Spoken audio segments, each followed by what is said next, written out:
लीजिए सुनिए मुंशी प्रेमचंद के लिखे कथा संग्रह मानसरोवर 6 की कहानी आभूषण, मेरी यानी समीर गोस्वामी की आवाज में। आभूषणों की निंदा करना हमारा उद्देश्य नहीं है। हम असहयोग का उत्पीड़न सह सकते हैं, पर ललनाओं के निर्दय घातक वाक बाणों को नहीं ओढ़ सकते। तो भी इतना अवश्य कहेंगे कि इस तृष्णा की पूर्ति के लिए जितना त्याग किया जाता है, उसका सदुपयोग करने से महान पद प्राप्त हो सकता है। यद्यपि हमने किसी रूपहीन महिला को आभूषणों की सजावट से रूपवती होते नहीं देखा, तथापि हम ये भी मान लेते हैं कि रूप के लिए आभूषणों की उतनी ही जरूरत है जितनी घर के लिए दीपक की। किंतु शारीरिक शोभा के लिए हम तन को कितना मलिन, चित्त को कितना अशांत और आत्मा को कितना कलुषित बना लेते हैं, इसका हमें कदाचित ज्ञान ही नहीं होता। इस दीपक की ज्योत में आंखें धुंधली हो जाती हैं। ये चमक दमक कितनी ईर्ष्या, कितने द्वेष, कितनी प्रतिस्पर्धा, कितनी दुश्चिंता और कितनी दुराशा का कारण है, इसकी केवल कल्पना से ही रोंगटे खड़े हो जाते हैं। इन्हें भूषण नहीं, दूषण कहना अधिक उपयुक्त है। नहीं तो ये कब हो सकता था कि कोई नववधू पति के घर आने के तीसरे दिन अपने पति से कहती कि मेरे पिता ने तुम्हारे पल्ले बांधकर मुझे तो कुएं में ढकेल दिया। शीतला आज अपने गांव के ताल्लुकेदार कुंवर सुरेश सिंह की नवविवाहिता वधू को देखने गई थी। उसके सामने ही वो मंत्रमुग्ध सी हो गई। बहू के रूप लावण्य पर नहीं, उसके आभूषणों की जगमगाहट पर उसकी टकटकी लगी रही। और वो जब से लौटकर घर आई, उसकी छाती पर सांप लोटता रहा। अंत को ज्यों ही उसका पति आया, वो उस पर बरस पड़ी और दिल में भरा हुआ गुबार पूर्वोक्त शब्दों में निकल पड़ा। शीतला के पति का नाम विमल सिंह था। उनके पुरखे किसी जमाने में इलाकेदार थे। इस गांव पर भी उन्हीं का 16वां आने अधिकार था। लेकिन अब इस घर की दशा हीन हो गई है। सुरेश सिंह के पिता जमींदारी के काम में दक्ष थे। विमल सिंह का सब इलाका किसी न किसी प्रकार से उनके हाथ आ गया। विमल के पास सवारी का टट्टू भी न था। उसे दिन में 2 बार भोजन भी मुश्किल से मिलता था। उधर सुरेश के पास हाथी, मोटर और कई घोड़े थे। 10-5 बाहर के आदमी नित्य द्वार पर पड़े रहते थे। पर इतनी विषमता होने पर भी दोनों में भाईचारा निभाया जाता था। शादी ब्याह में, मुंडन छेदन में परस्पर आना जाना होता रहता था। सुरेश विद्या प्रेमी थे। हिंदुस्तान में ऊंची शिक्षा प्राप्त करके वो यूरोप चले गए और सब लोगों की शंकाओं के विपरीत वहां से आर्य सभ्यता के परम भक्त बनकर लौटे। वहां के जड़वाद, कृत्रिम भोग लिप्सा और अमानुषिक मदांधता ने उनकी आंखें खोल दी थीं। पहले वो घर वालों के बहुत जोर देने पर भी विवाह करने को राजी नहीं हुए थे। लड़की से पूर्व परिचय हुए बिना प्रणय नहीं कर सकते थे। पर यूरोप से लौटने पर उनके वैवाहिक विचारों में बहुत बड़ा परिवर्तन हो गया। उन्होंने उसी पहले की कन्या से बिना उसके आचार विचार जाने हुए विवाह कर लिया। अब वो विवाह को प्रेम का बंधन नहीं, धर्म का बंधन समझते थे। उसी सौभाग्यवती वधू को देखने के लिए आज शीतला अपनी सास के साथ सुरेश के घर गई थी। उसी के आभूषणों की छटा देखकर वो मर्माहत सी हो गई है। विमल ने व्यथित होकर कहा, तुम माता पिता से कहा होता सुरेश से ब्याह कर देते, वो तो तुम्हें गहनों से लाद सकते थे। शीतला, तो गाली क्यों देते हो? विमल, गाली नहीं देता, बात कहता हूं। तुम जैसी सुंदरी को उन्होंने नाहक मेरे साथ ब्याहा। शीतला, लजाते तो हो नहीं, उल्टे और ताने देते हो। विमल, भाग्य मेरे वश में नहीं है। इतना पढ़ा भी नहीं हूं कि कोई बड़ी नौकरी करके रुपए कमाऊं। शीतला, ये क्यों नहीं कहते कि प्रेम ही नहीं है? प्रेम हो तो कंचन बरसने लगे। विमल, तुम्हें गहनों से बहुत प्रेम है। शीतला, सभी को होता है, मुझे भी है। विमल, अपने को अभाग्नि समझती हो? शीतला, हूं ही, समझना कैसा? नहीं तो क्या दूसरे को देखकर तरसना पड़ता? विमल, गहने बनवा दूं तो अपने को भागवती समझने लगोगी। शीतला चिढ़कर, तुम तो इस तरह पूछ रहे हो जैसे सुनार दरवाजे पर बैठा है। विमल, नहीं, सच कहता हूं, बनवा दूंगा। हाँ, कुछ दिन सब्र करना पड़ेगा। समर्थ पुरुषों को बात लग जाती है तो प्राण ले लेते हैं। सामर्थ्यहीन पुरुष अपनी ही जान पर खेल जाता है। विमल सिंह ने घर से निकल जाने की ठानी। निश्चय किया, या तो इसे गहनों से ही लाद दूंगा या वैधव्य शोक से, या तो आभूषण ही पहनेगी या सिंदूर को भी तरसेगी। दिन भर वो चिंता में डूबा पड़ा रहा। शीतला को उसने प्रेम से संतुष्ट करना चाहा था। आज अनुभव हुआ कि नारी का हृदय प्रेम पाश से नहीं बंधता, कंचन के पाश ही से बंध सकता है। पहर रात जाते जाते वो घर से चल खड़ा हुआ। पीछे फिरकर कभी न देखा। ज्ञान से जागे हुए विराग में चाहे मोह का संस्कार हो, पर नैराश्य से जागा हुआ विराग अचल होता है। प्रकाश में इधर की वस्तुओं को देखकर मन विचलित हो सकता है, पर अंधकार में किसका साहस है जो लीक से जौ भर हट सके। विमल के पास विद्या न थी, कला कौशल भी न था। उसे केवल अपने कठिन परिश्रम और कठिन आत्मत्याग ही का आधार था। वो पहले कलकत्ते गया। वहां कुछ दिन तक एक सेठ की अगवानी करता रहा। वहां जो सुन पाया कि रंगून में मजदूरी अच्छी मिलती है, तो वो रंगून जा पहुंचा और बंदर पर माल चढ़ाने उतारने का काम करने लगा। कुछ तो कठिन श्रम, कुछ खाने पीने के असंयम और कुछ जलवायु की खराबी के कारण वो बीमार हो गया। शरीर दुर्बल हो गया, मुख की कांति जाती रही। फिर भी उससे ज्यादा मेहनती मजदूर बंदर पर दूसरा न था। और मजदूर थे, पर ये मजदूर तपस्वी था। मन में जो कुछ ठान लिया था उसे पूरा करना उसके जीवन का एकमात्र उद्देश्य था। उसने घर को अपना कोई समाचार न भेजा। अपने मन से तर्क किया, घर में मेरा कौन हितू है? गहनों के सामने मुझे कौन पूछता है? उसकी बुद्धि ये रहस्य समझने में असमर्थ थी कि आभूषण की लालसा रहने पर भी प्रणय का पालन किया जा सकता है। और मजदूर प्रातःकाल सेरों मिठाई खाकर जलपान करते थे। दिन भर दम दम भर पर गांजे, चरस और तमाकू के दम लगाते थे। अवकाश पाते तो बाजार की सैर करते थे। कितनों ही को शराब का भी शौक था। पैसों के बदले रुपए कमाते थे तो पैसों की जगह रुपए खर्च भी कर डालते थे।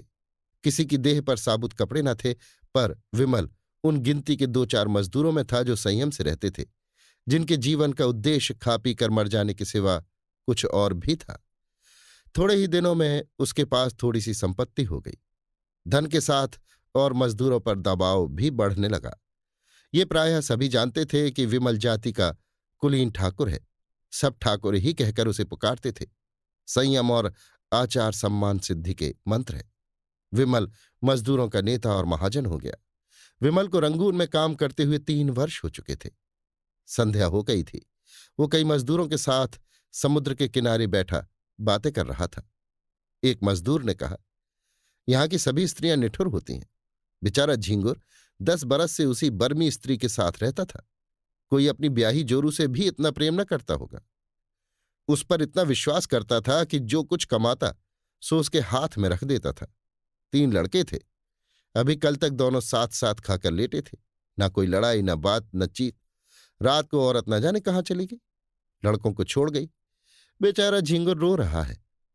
सबसे बड़ी मुश्किल तो छोटे बच्चे की है। अभी कुल 6 महीने का है। कैसे जिएगा भगवान ही जाने। विमल सिंह ने गंभीर भाव से कहा, गहने बनवाता था कि नहीं? मजदूर, रुपए पैसे तो औरत ही के हाथ में थे। गहने बनवाती, उसका हाथ कौन पकड़ता? दूसरे मजदूर ने कहा, गहनों से तो लदी हुई थी। जिधर से निकल जाती थी छम छम की आवाज से कान भर जाते थे।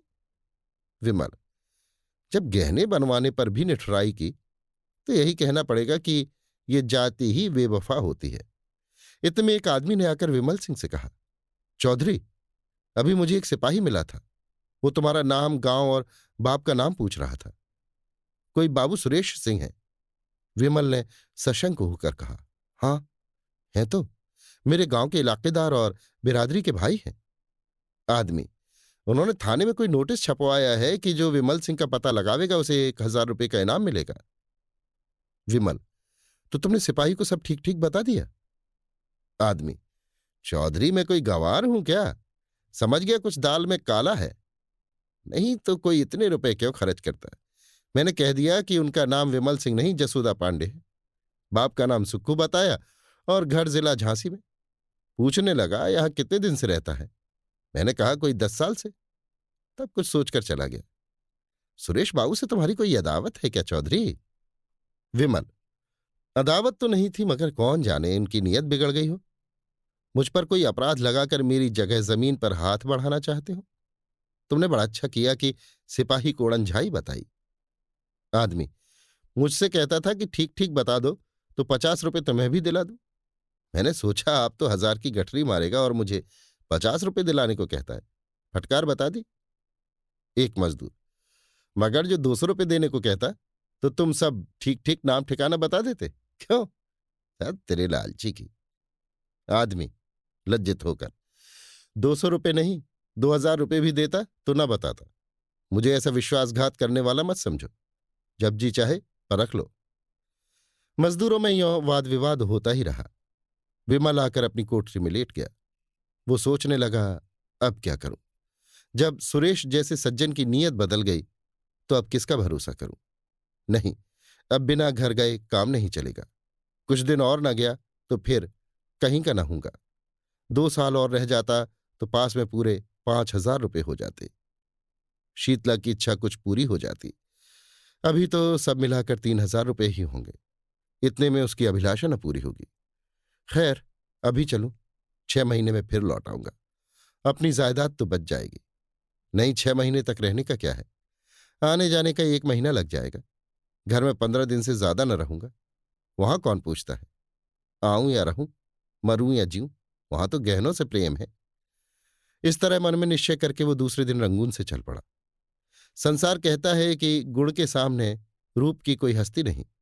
हमारे नीत शास्त्र के आचार्यों का भी यही कथन है, पर वास्तव में ये कितना भ्रममूलक है। कुंवर सुरेश सिंह की नववधु मंगला कुमारी गृह कार्य में निपुण, पति के इशारे पर प्राण देने वाली, अत्यंत विचारशीला, मधुर भाषणी और धर्मभीरु स्त्री थी, पर सौंदर्य विहीन होने के कारण पति की आंखों में कांटे के समान खटकती थी। सुरेश सिंह बात बात पर उस पर झुंझलाते, पर घड़ी भर में पश्चाताप के वशीभूत होकर उससे क्षमा मांगते, परंतु दूसरे ही दिन वो कुत्सित व्यापार शुरू हो जाता। विपत्ति ये थी कि उनके आचरण अन्य रईसों की भांति भ्रष्ट न थे। वो दाम्पत्य जीवन ही में आनंद, सुख, शांति, विश्वास, प्रायः सभी ऐहिक और परमार्थिक उद्देश्य पूरा करना चाहते थे, और दाम्पत्य सुख से वंचित होकर उन्हें अपना समस्त जीवन नीरस, स्वाधीन और कुंठित जान पड़ता था। फल ये हुआ कि मंगला को अपने ऊपर विश्वास न रहा। वो अपने मन से कोई काम करती हुई डरती कि स्वामी नाराज होंगे। स्वामी को खुश रखने के लिए अपनी भूलों को छिपाती, बहाने करती, झूठ बोलती। नौकरों को अपराध लगाकर आत्मरक्षा करना चाहती। पति को प्रसन्न रखने के लिए उसने अपने गुणों की, अपनी आत्मा की अवहेलना की, पर उठने के बदले वो पति की नजरों से गिरती ही गई। नित्य नए श्रृंगार करती, पर लक्ष्य से दूर होती जाती थी। पति की एक मधुर मुस्कान के लिए, उनके अधरों के एक मीठे शब्द के लिए उसका प्यासा हृदय तड़प तड़प कर रह जाता था। लावण्य विहीन स्त्री वो भिक्षुक नहीं है जो चंगुल भर आटे से संतुष्ट हो जाए। वो भी पति का संपूर्ण अखंड प्रेम चाहती है, और कदाचित सुंदरियों से अधिक, क्योंकि वो इसके लिए असाधारण प्रयत्न और अनुष्ठान करती है। मंगला इस प्रयत्न में निष्फल होकर और भी संतप्त होती थी। धीरे धीरे पति पर से उसकी श्रद्धा उठने लगी।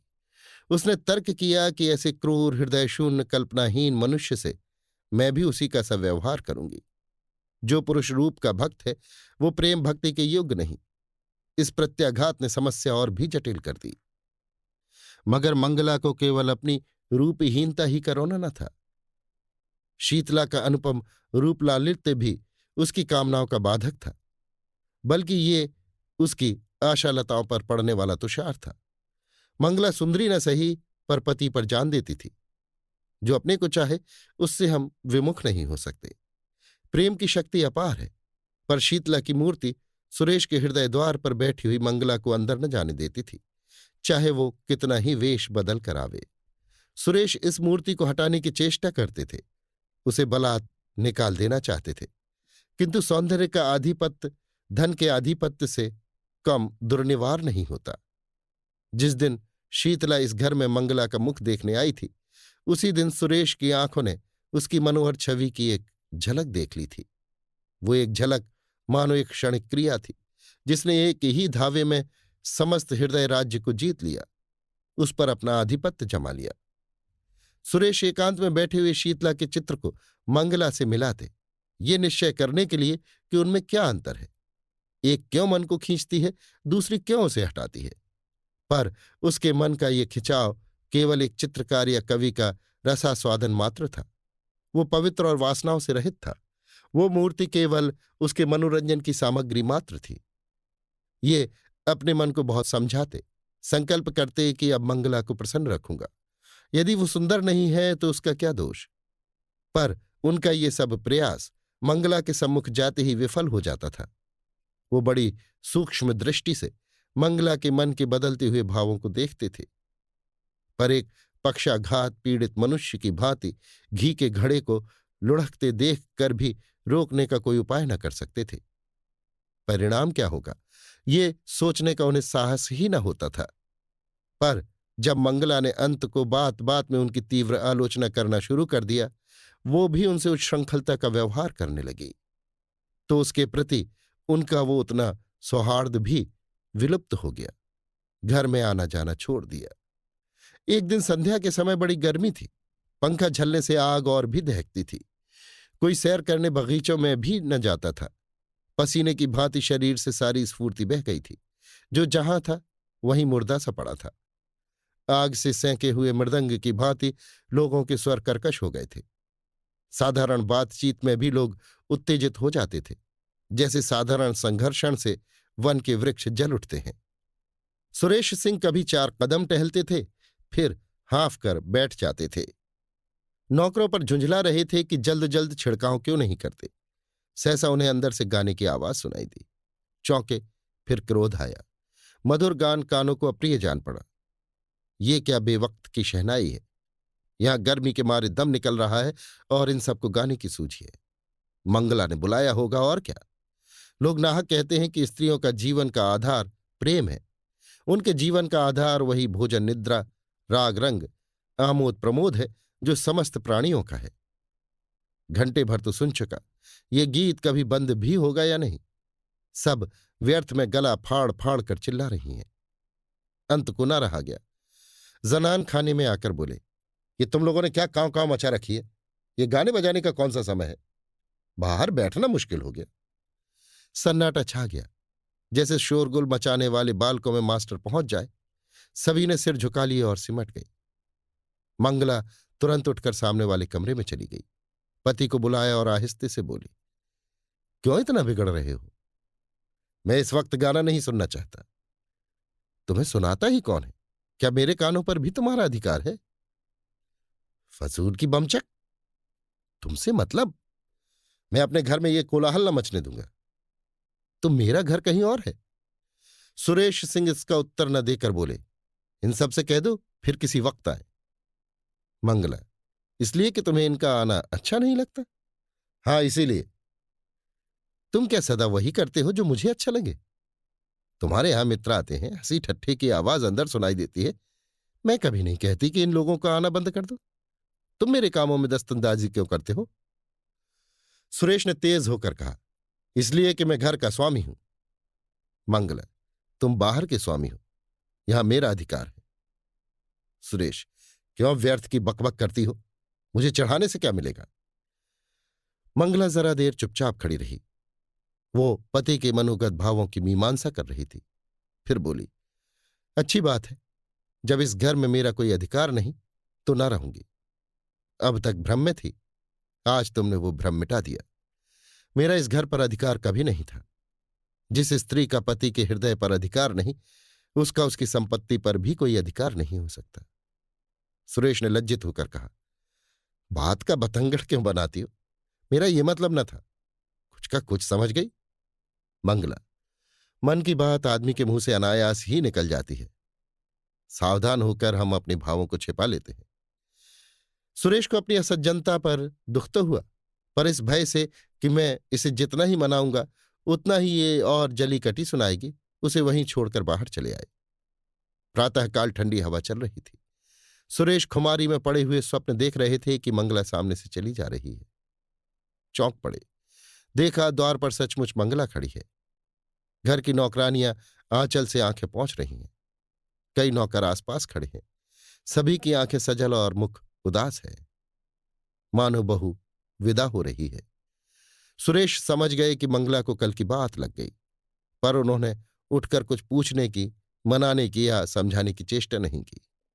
ये मेरा अपमान कर रही है, मेरा सिर नीचा कर रही है। जहां चाहे जाए, मुझसे कोई मतलब नहीं। यों बिना कुछ पूछे गाछे चले जाने का अर्थ यह है कि मैं इसका कोई नहीं। फिर मैं इसे रोकने वाला कौन। वो यों ही जड़वत पड़े रहे और मंगला चली गई। उनकी तरफ मुंह उठाकर भी न ताका। मंगला पांव पैदल चली जा रही थी। एक बड़े ताल्लुकेदार की औरत के लिए ये मामूली बात न थी। हर किसी को हिम्मत न पड़ती थी कि उससे कुछ कहे। पुरुष उसकी राह छोड़कर किनारे खड़े हो जाते थे। नारियां द्वार पर खड़ी करुण कौतूहल से देखती थी और आंखों से कहती थी, हा निर्दयी पुरुष, इतना भी न हो सका कि एक डोला पर तो बैठा देता। इस गांव से निकलकर उस गांव में पहुंची जहां शीतला रहती थी।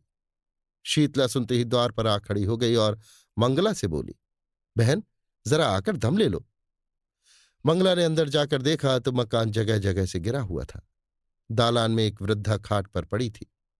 चारों ओर दरिद्रता के चिन्ह दिखाई देते थे। शीतला ने पूछा, ये क्या हुआ? मंगला, जो भाग्य में लिखा था। शीतला, कुंवर जी ने कुछ कहा सुना था? मंगला, मुंह से कुछ न कहने पर भी तो मन की बात छिपी नहीं रहती। शीतला, अरे, तो क्या अब यहां तक नौबत आ गई? दुख की अंतिम दशा संकोच विहीन होती है। मंगला ने कहा, चाहते ही तो अब भी पड़ी रहती, उसी घर में जीवन कट जाता।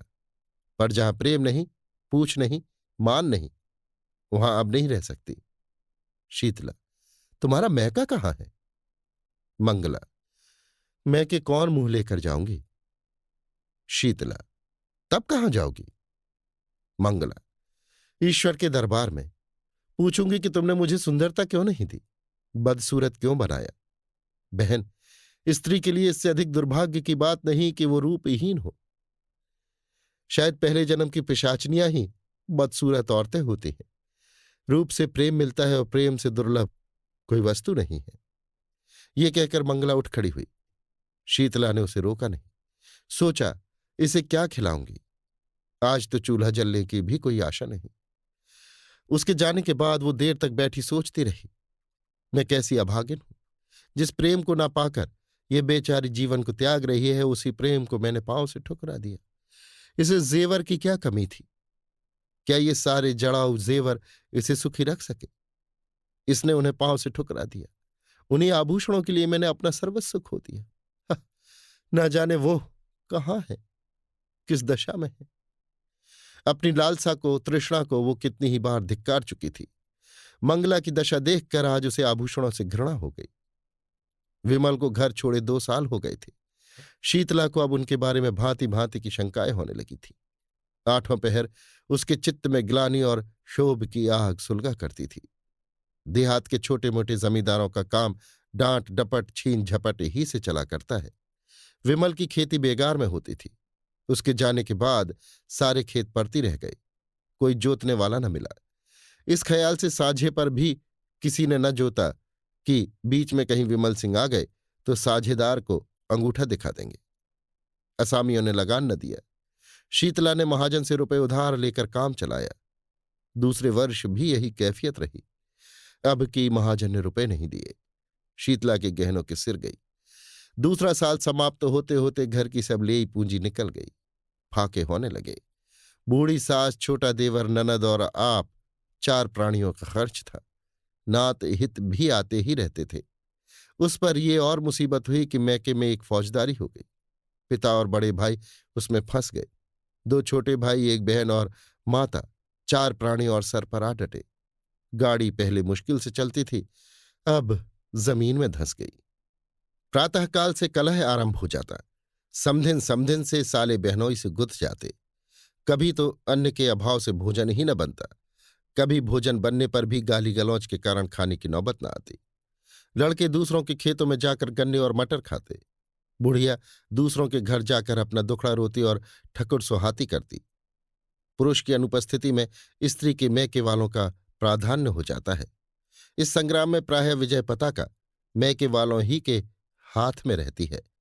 किसी भांति घर अनाज आ जाता तो उसे पीसे कौन। शीतला की मां कहती, 4 दिन के लिए आई हूं तो क्या चक्की चलाऊं। सास कहती, खाने की बेर तो बिल्ली की तरह लपकेंगी, पीसते क्यों जान निकलती है। विवश होकर शीतला को अकेले पीसना पड़ता। भोजन के समय वो महाभारत मचता कि पड़ोस वाले तंग आ जाते। शीतला कभी मां के पैरों पड़ती, कभी सास के चरण पकड़ती, लेकिन दोनों ही उसे झिड़क देती। मां कहती, तूने यहां बुलाकर हमारा पानी उतार लिया। सास कहती, मेरी छाती पर सौत लाकर बैठा दी, अब बातें बनाती है। इस घोर विवाद में शीतला अपना विरह शोक भूल गई। सारी अमंगल शंकाएं इस विरोधाग्नि में शांत हो गई। बस अब यही चिंता थी कि इस दशा से छुटकारा कैसे हो। मां और सास दोनों ही का यमराज के सिवा और कोई ठिकाना न था, पर यमराज उनका स्वागत करने के लिए बहुत उत्सुक नहीं जान पड़ते थे।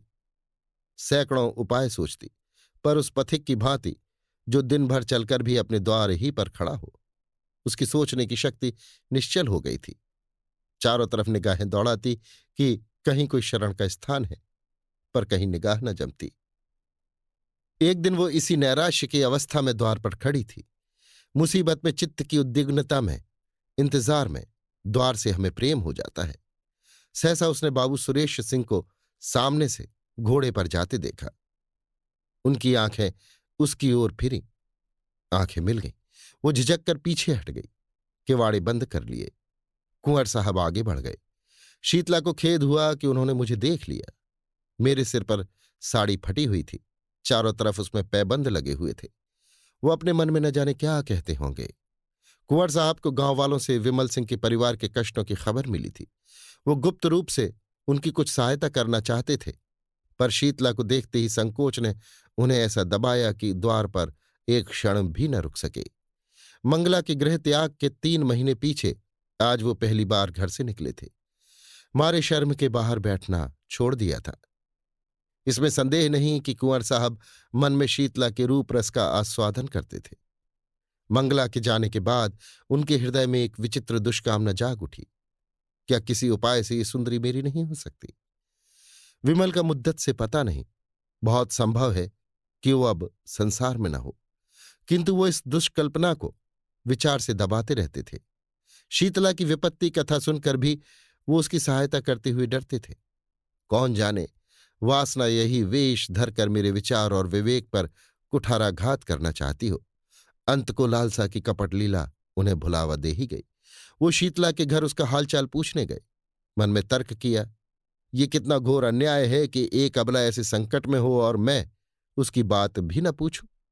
पर वहां से लौटे तो बुद्धि और विवेक की रस्सियां टूट गई थी और नौका मोह वासना के अपार सागर में डुबकियां खा रही थी। आह, ये मनोहर छवि, ये अनुपम सौंदर्य! एक क्षण में उन्मत्तों की भांति बकने लगे। ये प्राण और ये शरीर तेरी भेंट करता हूं। संसार हंसेगा हंसे, महापाप है हो, कोई चिंता नहीं। इस स्वर्गीय आनंद से मैं अपने को वंचित नहीं कर सकता। वो मुझसे भाग नहीं सकती। इस हृदय को छाती से निकालकर उसके पैरों पर रख दूंगा। विमल मर गया, नहीं मरा तो अब मरेगा। पाप क्या है पता नहीं। कमल कितना कोमल, कितना प्रफुल्ल, कितना ललित है। क्या उसके अधरों? अकस्मात वो ठिठक गए, जैसे कोई भूली हुई बात याद आ जाए। मनुष्य में बुद्धि के अंतर्गत एक अज्ञात बुद्धि होती है। जैसे रण क्षेत्र में हिम्मत हार कर भागने वाले सैनिकों को किसी गुप्त स्थान से आने वाली कुमक संभाल लेती है, वैसे ही इस अज्ञात बुद्धि ने सुरेश को सचेत कर दिया। वो संभल गए। ग्लानि से उनकी आंखें भर आईं। वो कई मिनट तक किसी दंडित कैदी की भांति शुद्ध खड़े सोचते रहे। फिर विजय ध्वनि से कह उठे, कितना सरल है! इस विकार के हाथी को सिंग से नहीं, च्यूंटी से मारूंगा। शीतला को एक बार बहन कह देने से ही ये सब विकार शांत हो जाएगा। शीतला, बहन, मैं तेरा भाई हूं। उसी क्षण उन्होंने शीतला को पत्र लिखा। बहन, तुमने इतने कष्ट झेले पर मुझे खबर तक न दी। मैं कोई गैर न था, मुझे इसका दुख है। खैर, अब ईश्वर ने चाहा तो तुम्हें कष्ट न होगा। इस पत्र के साथ उन्होंने अनाज और रुपए भेजे। शीतला ने उत्तर दिया, भैया क्षमा करो, जब तक जीऊंगी तुम्हारा यश गाऊंगी। तुमने मेरी डूबती नाव पार लगा दी। कई महीने बीत गए। संध्या का समय था। शीतला अपनी मैना को चारा चुगा रही थी। उसे सुरेश नेपाल से उसी के वास्ते लाए थे। इतने में सुरेश आकर आंगन में बैठ गए। शीतला ने पूछा, कहाँ से आते हो भैया? सुरेश, गया था जरा थाने, कुछ पता नहीं चला। रंगून में पहले कुछ पता मिला था, बात को मालूम हुआ कि वो कोई और आदमी है। क्या करूं, इनाम और बढ़ा दूं? शीतला, तुम्हारे पास रुपए बढ़े हैं, फूको। उनकी इच्छा होगी तो आप ही आवेंगे। सुरेश, एक बात पूछूं, बताओगे? किस बात पर तुम सिर उठे थे? शीतला, कुछ नहीं, मैंने यही कहा था कि मुझे गहने बनवा दो। कहने लगे मेरे पास है क्या? मैंने कहा लजाकर, तो ब्याह क्यों किया? बस बातों ही बातों में तकरार हो गई। इतने में शीतला की सास आ गई। सुरेश ने शीतला की मां और भाइयों को उनके घर पहुंचा दिया था, इसलिए यहां अब शांति थी। सास ने बहू की बात सुन ली थी। कर्कश स्वर से बोली, बेटा तुमसे क्या पर्दा, ये महारानी देखने ही को गुलाब की फूल है, अंदर सब कांटे हैं। ये अपने बनाव सिंगार के आगे विमल की बात ही ना पूछती थी। बेचारा इस पर जान देता था, पर इसका मुंह ही ना सीधा होता था। प्रेम तो इसे छू नहीं गया। अंत को उसे देश से निकाल कर इसने दम लिया। शीतला ने रुष्ट होकर कहा, क्या वही अनोखे धन कमाने घर से निकले हैं? देश विदेश जाना मर्दों का काम ही है। सुरेश, यूरोप में तो धनभोग के सिवा स्त्री पुरुष में कोई संबंध ही नहीं होता। बहन ने यूरोप में जन्म लिया होता तो हीरे जवाहर से जगमगाती होती। शीतला, अब तुम ईश्वर से यही कहना कि सुंदरता देते हो तो यूरोप में जन्म दो। शीतला ने व्यथित होकर कहा, जिनके भाग्य में लिखा है वे यहीं सोने से लदी हुई हैं। मेरी भांति सभी के कर्म थोड़े ही फूट गए हैं। सुरेश सिंह को ऐसा जान पड़ा कि शीतला की मुख कांति मलिन हो गई है। पति वियोग में भी गहनों के लिए इतनी लालायत है। बोले, अच्छा मैं तुम्हें गहने बनवा दूंगा। ये वाक्य कुछ अपमान सूचक स्वर में कहा गया था, पर शीतला की आंखें आनंद से सजल हो गई, कंठ गदगद हो गया। उसके हृदय नेत्रों के सामने मंगला के रत्न जटित आभूषणों का चित्र खिंच गया। उसने कृतज्ञतापूर्ण दृष्टि से सुरेश को देखा। मुंह से कुछ न बोली, पर उसका प्रत्येक अंग कह रहा था, मैं तुम्हारी हूं। कोयल आम की डालियों पर बैठकर, मछली शीतल निर्मल जल में क्रीड़ा करके और मृग शावक विस्तृत हरियालियों में छलांगें भरकर इतने प्रसन्न नहीं होते जितना मंगला के आभूषणों को पहनकर शीतला प्रसन्न हो रही है। उसके पैर जमीन पर नहीं पड़ते। वो दिन भर आईने के सामने खड़ी रहती है, कभी केशों को संवारती है, कभी सुरमा लगाती है। कोहरा फट गया है और निर्मल स्वच्छ चांदनी निकल आई है। वो घर का एक तिनका भी नहीं उठाती। उसके स्वभाव में एक विचित्र गर्व का संचार हो गया है। लेकिन श्रृंगार क्या है? सोई हुई काम वासना को जगाने का घोर नाद, उद्दीपन का मंत्र। शीतला जब नखशिख से सच कर बैठती है तो उसे प्रबल इच्छा होती है कि मुझे कोई देखे। वो द्वार पर आकर खड़ी हो जाती है।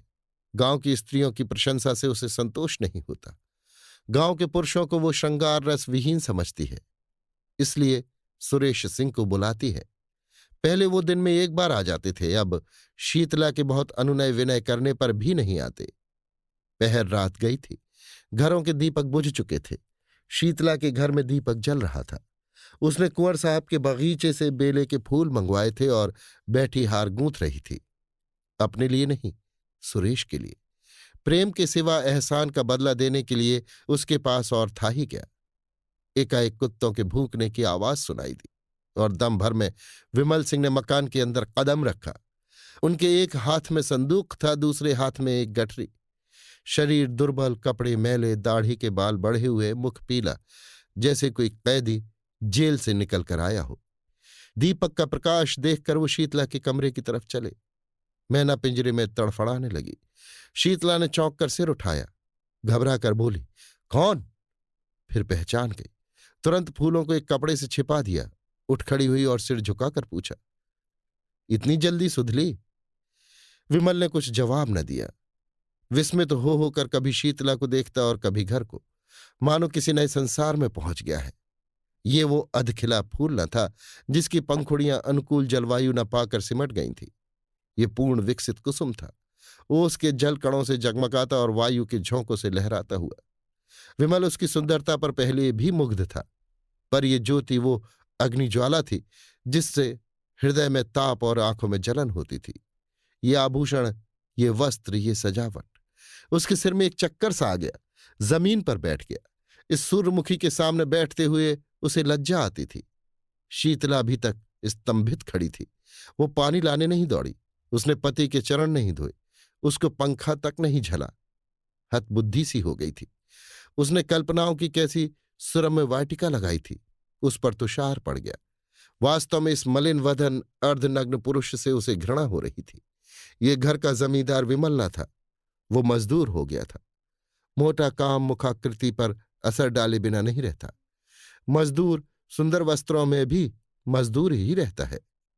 सहसा विमल की मां चौंकी। शीतला के कमरे में आई तो विमल को देखते ही मातृ स्नेह से विह्वल होकर उसे छाती से लगा लिया। विमल ने उसके चरणों पर सिर रखा। उसकी आंखों से आंसुओं की गरम गरम बूंदें निकल रही थीं। मां पुलकित हो रही थी, मुख से बात न निकलती थी। एक क्षण में विमल ने कहा, अम्मा। कंठध्वनि ने उसका आशय प्रकट कर दिया। मां ने प्रश्न समझकर कहा, नहीं बेटा, ये बात नहीं है। विमल, ये देखता क्या हूं? मां, स्वभाव ही ऐसा है तो कोई क्या करे।